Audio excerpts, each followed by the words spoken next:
Alors l'Open Agri-Food est avant tout un moment de travail en commun, de collectif et de collaboratif, qui permet de réconcilier en fait l'ensemble des parties prenantes de l'alimentation. C'est effectivement un lieu d'échange dans lequel on peut aborder l'ensemble des sujets qui aujourd'hui ont trait à nos problématiques d'alimentation et surtout où on peut débattre sur des plans de progrès pour demain.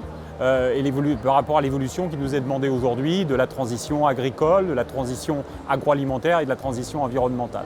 Dans le concret, ça veut dire qu'on doit avoir des plans d'action et ces plans d'action les mettre en place et ensuite regarder comment les choses ont évolué. C'est un peu le cas de ce qui s'est passé sur les états généraux de l'alimentation annuels.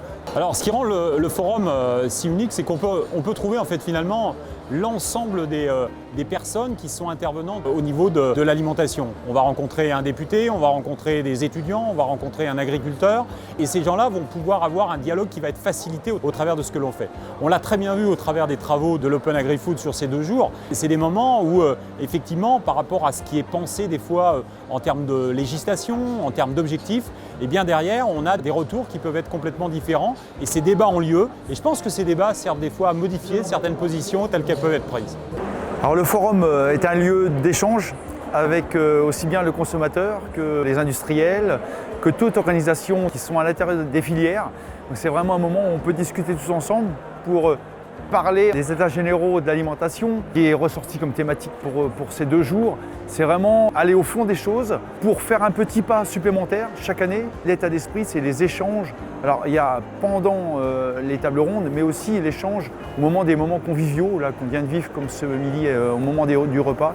Eh bien, on a échangé j'ai échangé avec plusieurs personnes, on s'est noté nos adresses, on a parlé d'une filière, donc on va se revoir justement pour parler de cette filière-là. Ces 2 jours ont permis, entre autres, d'échanger, d'aller rencontrer les startups qui sont là pour apporter des solutions, pour proposer des solutions, vers aussi les entreprises, les adhérents. Alors c'est le moment aussi de parler de nos métiers, des métiers qui touchent aussi bien en direct le métier d'agriculteur, mais aussi tous les autres métiers qui touchent au niveau du para-agricole, de toutes nos organisations professionnelles. Je crois que le format même de cet événement montre à quel point c'est un événement singulier, important, utile. On va devoir inventer ensemble la construction collective d'une filière réussie. Et il faut qu'on arrive vraiment à dégager et à faire en sorte que notre alimentation française, bien sûr, elle serve à nourrir effectivement la population française et c'est à nous de le faire.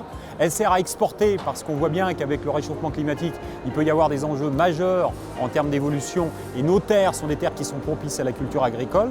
Et puis derrière, on doit relocaliser impérativement savoir-faire, recherche, innovation, différenciation au travers de ce qui peut être fait, l'éducation également. Tous les étudiants qui sont là aujourd'hui témoignent aussi aujourd'hui de cette envie. Et bien c'est toute cette énergie qu'il faut qu'on arrive à fédérer pour continuer les plans d'action et comme l'a dit le ministre ce matin, ne rien lâcher.